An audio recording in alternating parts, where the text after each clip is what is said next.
Welcome, everyone. My name is Lonnie Hamilton. I want to welcome you to another episode of Studio Sessions. I have a special guest today. I would like to introduce to you Ashley Mitchell. Hi. Yeah. Let's give her a little round of applause. So if I had to characterize this episode, I would say this is a balance of beauty and strength. As you can see, Just gonna. Yeah, just go on. Let's just get this out of the way. You know what I mean? Ashley, you are currently in Boston, Yes. right? Yes. And won't you tell people kind of like what do you do? Hard question. I do a couple of things. So my full-time job is fitness instructor. I teach at Barry's Boot Camp. Come see me. We have 3 locations: Chestnut Hill, Back Bay, and Downtown Crossing. I'm there full-time, so I teach at all 3 various times during the week. I personal train, so I see clients on a weekly basis, either in their homes or they come to me. And we work out, but we also work on life stuff, right? Food, sleep, hydration, just kind of all the things that go around training. Right. Because it's never just about the workout. I do a little bit of fitness modeling for this really, really awesome brand called Noble. They're rooted in CrossFit, but they're branching out into running and apparel, and that's been really fun. Yeah. And then I'm starting this business. Let's talk Right now. So I've created something called the Courage Campaign, which is kind of like, you could call it a personal development program. Yeah. It was intended to be a 12-week coaching program that mixes kind of life coaching with fitness and combines them and really to unlock how do you manage your fear and how do you move past it in order to become your best self. Wow. But what's interesting, because this is how life goes, Yeah. is now it's evolving and I'm finding that I'm starting to mentor kids more. Wow. Kindergarten through high school, and so right now I'm trying to figure out what to do with that and how I can be better served in the community, especially for Black and brown kids. Wow, that's amazing. You just said so much. I'm trying. Those are all my jobs. I know she got all her jobs in there, but that's so cool. I mean, you're so busy, you're doing so much, right? Yeah. One of the things that you said is that you're a personal trainer. So we spoke prior to this, and I actually made the mistake. I was like, "Oh, you're a fitness model."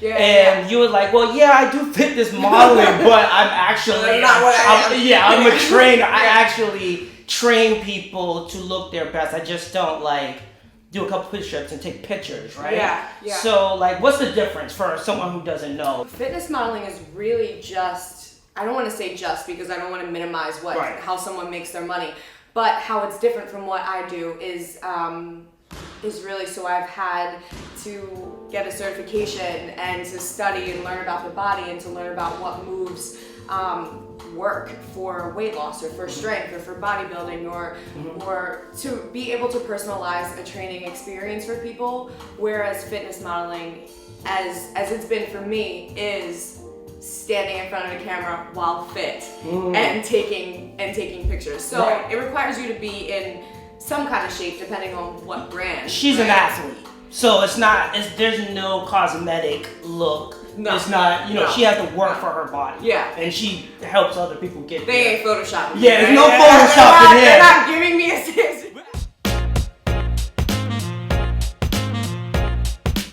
Where did you grow up, Ashley? So I grew up in this really, really small town in Jersey. Jersey? In Jersey. Okay. Called Glassboro. Glassboro? Okay. New Jersey. So my whole family's from there. So my grandparents lived a half mile away. My other set of grandparents lived 2 miles away or so. My junior high school was my grandparents' high school back in the day. Oh, so, wow. Okay. Yeah, where I grew up was very, very mixed. I mean, I had black, white, Asian, Indian. Oh, wow. It was great. mostly white, but it was a very mixed environment. So it never really which I didn't appreciate, I guess I should say, until I got to Boston, and I was like, oh, it's not as diverse.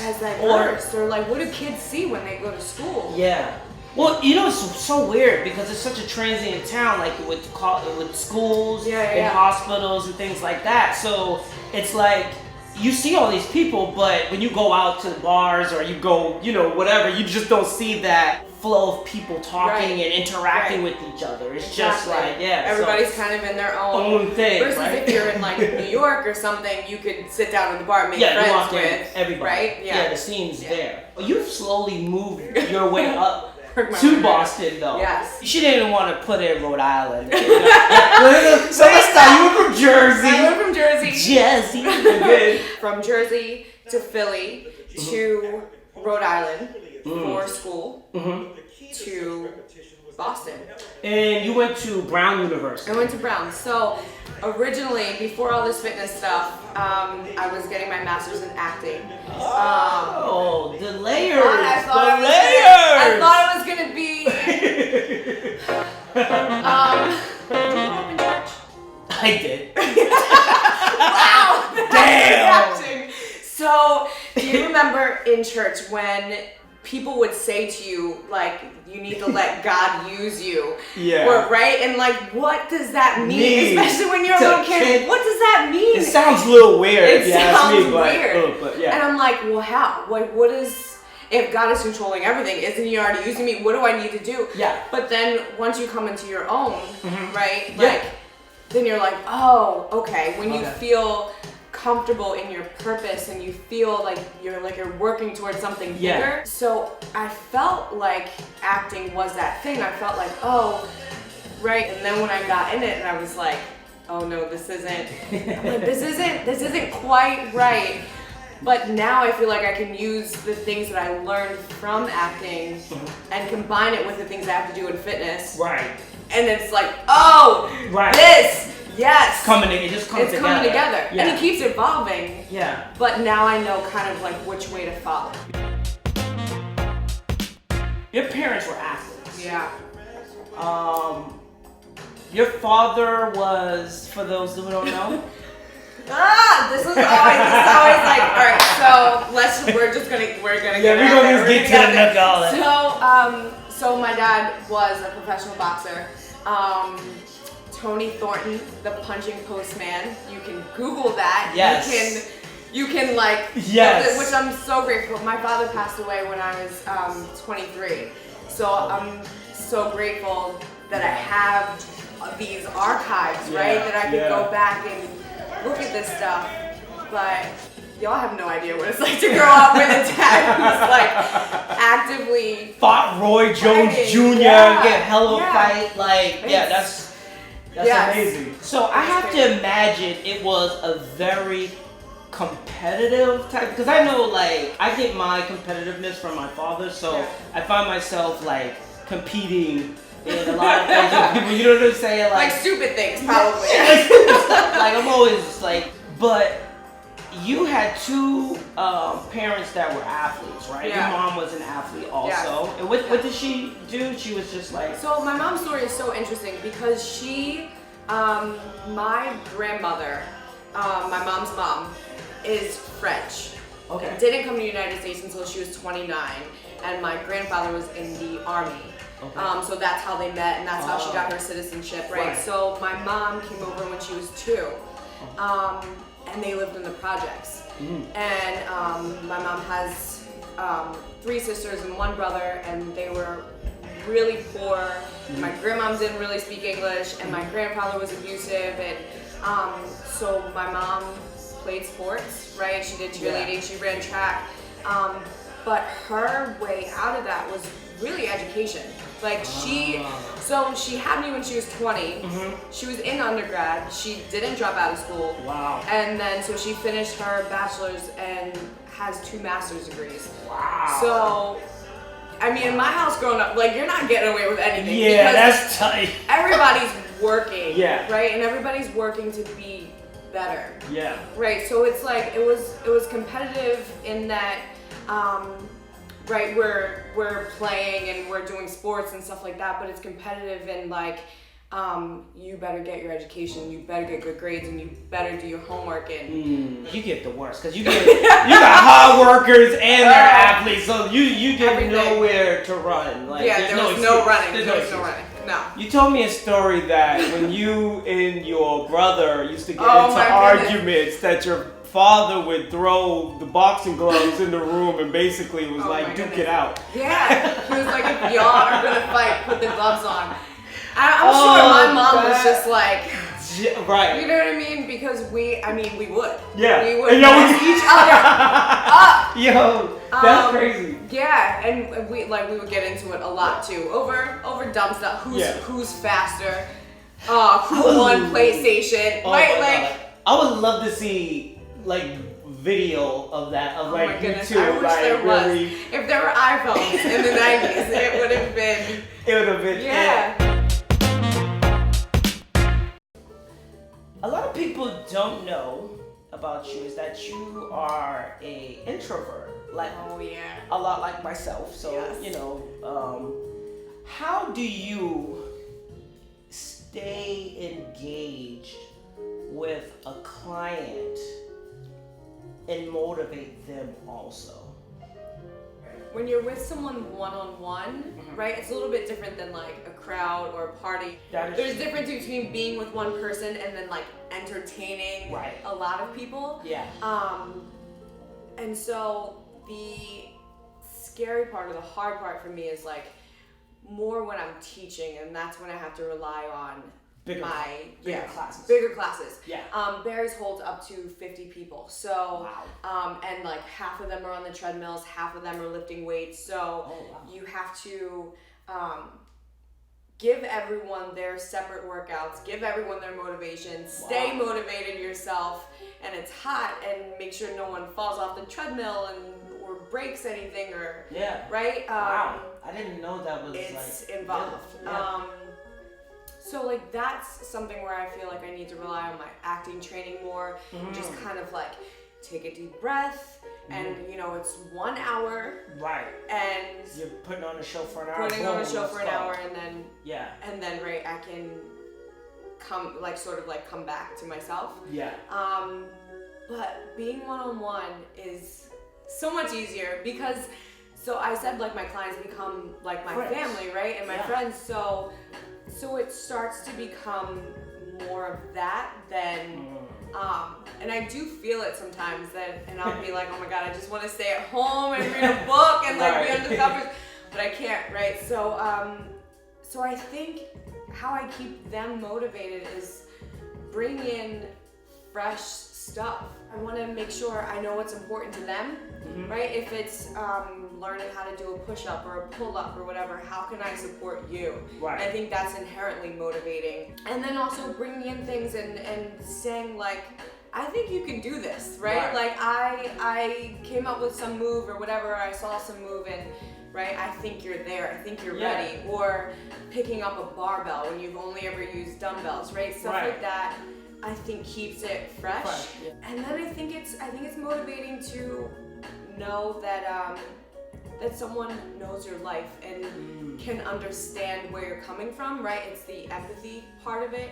Sometimes they look at me and they're like, well, you're this and you're fit and you're small and you don't understand and right? So breaking down those walls and saying like, this is a human to human experience, right? And I can understand wanting to be healthy and wanting to be better and wanting to feel good in my body, especially as a woman, right? So I think it's just like a combination of all those things and it just works somehow. I mean, that's what you want.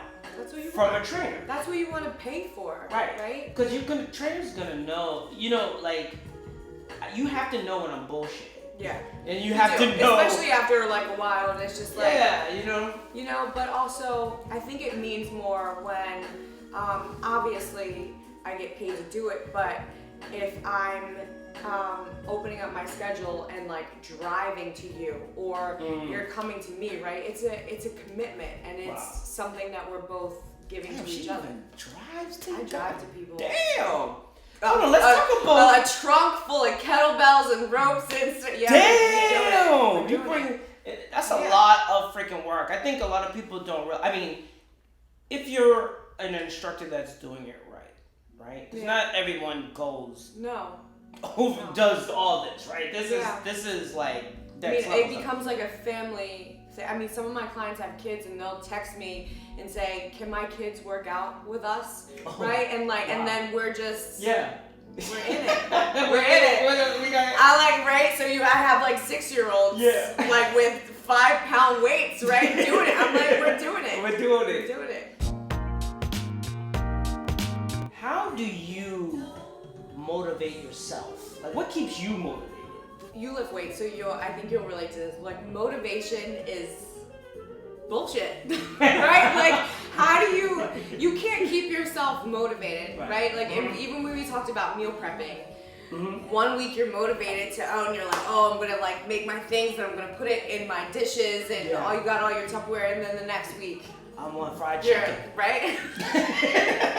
Right? Or you're like eating out all week or whatever, right? Like, so I think what I'm finding is that it's about the discipline, and it's about like making a plan that works more than, because some days I'm just not going to be motivated because I don't feel like it. And sometimes you can see something, right? Like if you watch a documentary that's inspiring, or you see something on Instagram, or you see someone's body and you're like, I know that person's not giving up, or there are those moments, but it comes and it goes. So for me, I try to put, and it doesn't always work, I'm going to be real, it doesn't always work, but I try to put in systems in place, right? So Mondays and Tuesday mornings, I try not to schedule anything between 6 a.m. and 10 a.m. So that if I need to finish anything, cooking, cleaning, a workout, emails, right? Like stuff. That's my discipline time. So no matter what happens in the rest of the day, I've set aside these 4 hours. And it could be that if I need sleep, right? Then I have the time and I don't have to get up and panic and worry about what's happening. I would invite people to like think about restructuring versus looking for motivation. You know what I mean? And that's kind of like the biggest problem with people staying in fit. You don't have the time, but you don't realize. You think you don't have the time. Yeah, you think you don't have the time. You're jacking off your time. You're jacking off. Because you're like, I'm on Facebook or this, Instagram. You're lounging. Wasting your time. You can be doing something. You can be, so you always have that set time. I do it. I just stopped. I had to put my phone down in the gym. I had to do it. I became that person.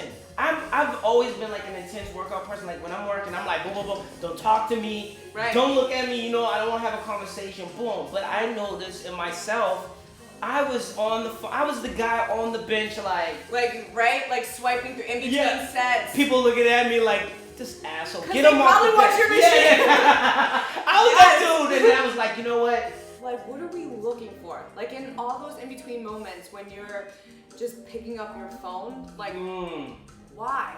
Right? It's your mind fucking with you, telling you like when I work out at home for myself, I'll say this. When I'm working out at home, right, I notice with myself, like I'll do a set and I'll be looking around the room and stuff, and I'll be like, oh, this picture isn't straight. Oh, let me fold these clothes. It's your mind saying like, no, we don't want any more of this. Like, I don't want to really work out. Don't you really want to just have a coffee and chill and sit down on the couch? Yeah, people expect kids in school or at home or whatever to be quiet and sit there and do this and do that, and it's like, we can't even do that. How do you expect kids to behave and adults can't even behave? Yeah, it's not fair. We're just kids. We just, This is a good. So your schedule. You wake up at 4 a.m. Between 4 and 6, 4 and 6. depending on the day. Yeah. To work out. It's. Or to work other people out. So sometimes it is for my own workout because that'll be the only time I can do it. Sometimes it's to personal train, in which case I'm showing up to your house in pajamas. I take my scarf off. Yeah.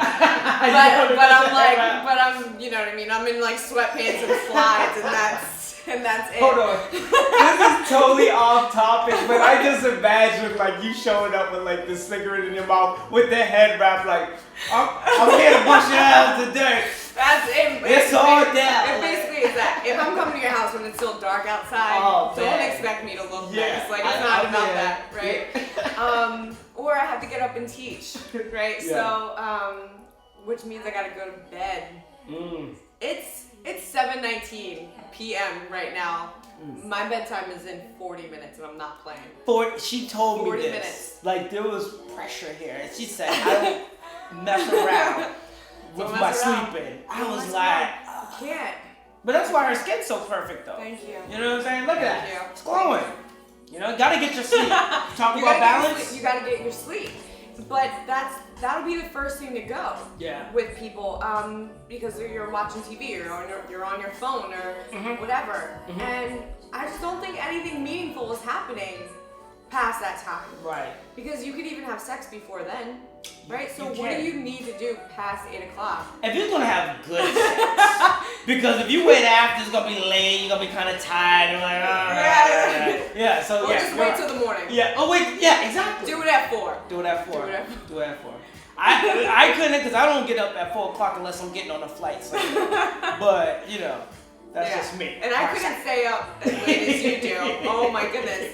That's why you don't see me at the club, nothing, because it's too late. Damn. They You see open what and I'm she sleeping. gives up for you guys? She doesn't do I do. anything. She don't go to the club. I really She don't. I She's in bed, sleeping, waiting. 5 p.m., 6 p.m. dinners, Boom. max. Done. Don't ask me to dinner at 8 p.m. I'm not Wow. All to bust your ass in the morning. going. Yeah. Got to, man. That should be a slogan. I go to bed early to bust your ass in the morning. It should be. Make That me should- a bumper sticker. Yes, I know, right? To see this other side of like, you know, your connection to your clients, even though you're an introvert, which is very hard, by the way. Like, when you're an introvert, you don't necessarily always want to interact with people. You sure but- don't. Yeah, but you're saying like, hey, but I can connect with these one-on-ones are great because I get to actually connect with them and become friends, right? And then like through some of your work, you've noticed that this can be related back and dealing with kids and you know some of the needs that they need and some of the guidance that they need, and that you're actually going for that because. You spoke and you told me that you actually want to do some counseling and that's a goal of yours, right? Yes. I'm waiting to hear back from NYU right now. I feel like the curriculum is great and the staff is diverse, which is really important that I'm not just learning from one kind of like one straight white Christian male, right? Like, and so I'm hoping that my intentions align with the intentions of the program, and then I can then take counseling and combine it with fitness or health and wellness, and really be able to help people holistically and coming from like a more scientific background, right? So yeah, that's dope. That's where we're going. Mentoring kids is important to you. So important to me. And I've always loved working with kids. When I lived in Jersey and when I was doing undergrad and stuff, I would volunteer, you know, like tutor after school. I also substitute taught for a little bit. Like, You was a substitute teacher? Yo, the class would have been lit. I would have been like, yo, Oh my gosh, I hated it. Kids are so bad. Oh, hell yeah. They're so I was bad. fresh. Classroom management is like not my strong suit. But through that, I ended up getting a job, like a permanent sub position in a special ed classroom, working with one-on-one with 4 special needs children, and that was like, oh, I really like this, but like this is not what I want. Like, I don't want to be a special ed teacher, but like I like working with them. And then when I moved up here, I did a little like reading in classrooms. And then as I'm developing my business, I was like, I really feel like kids need more help, almost in a way, right? Than adults, because you're catching them too late. Yeah, you're catching them too late, and they don't have access, and school doesn't necessarily teach you. School doesn't necessarily teach you anything you really need to know about, right? right. Let's just keep it real, right? Yeah, so, you're right. So when it comes to managing your own fear, your own anxiety, what do you do when you're an introvert and like you don't learn the way everyone else learns? Like, how do you know that's okay if someone doesn't sit you down and tell you that? Show you other ways that you can learn, right? So, and then you grow up into an adult thinking like you're carrying all this extra emotional baggage. Right. Not knowing what so, to do with it. Right. Yeah. So I'm like, if I can go into schools and read empowering children's books, right? And just have a conversation with the kids of like how often, this didn't happen to me a lot, how often does someone sit down with a kid and be like, well, what are you thinking? Right? Like, what's on your mind? What are you afraid of? What makes you feel good? What are the issues that you might be having in school? Or do you feel like you don't want to get up and go to school in the morning? Well, why? Yeah. Right? We kind of like brush over it because they're kids and they have to go. I always say, like, you know, as a parent, like, say for instance, like parents and just adults, how we interact with kids, like, you know, they can be having their fits or whatever, and we always look at it like, well, they're just kids, they don't know anything yet, blah, blah, blah. And not only that, but for them, whatever they do know or whatever's going on to them, that is like their, that's a big deal for them and their space, right? Yes. Like, you know, for us as an adult, we're worried about, you know, paying the mortgage or, you know, this or that or health or whatever. You forget about when you were there. Yeah, you know what I mean? Like, that's just as important. Yeah, we know as adults, like, you'll move on.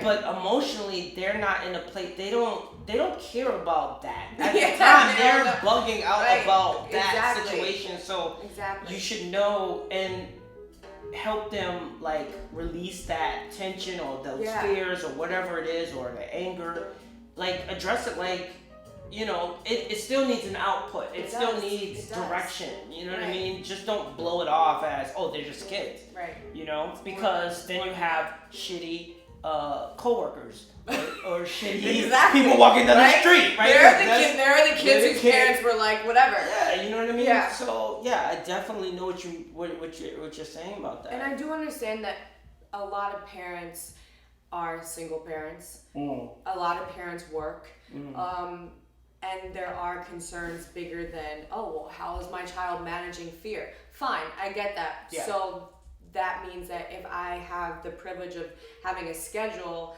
that has pockets of open time, then I'm happy to do that work. I'm happy to show them what it's like to move your body, what it means to work out, what it means to be healthy, right? All these kinds of things that don't get talked about all the time. Let's talk about some of your volunteer work. I know you do, you're on the board actually for the It Takes a Village. Yes. And I know you've done some volunteer work in Africa, so she's very active. I can ask you to elaborate on that a little bit.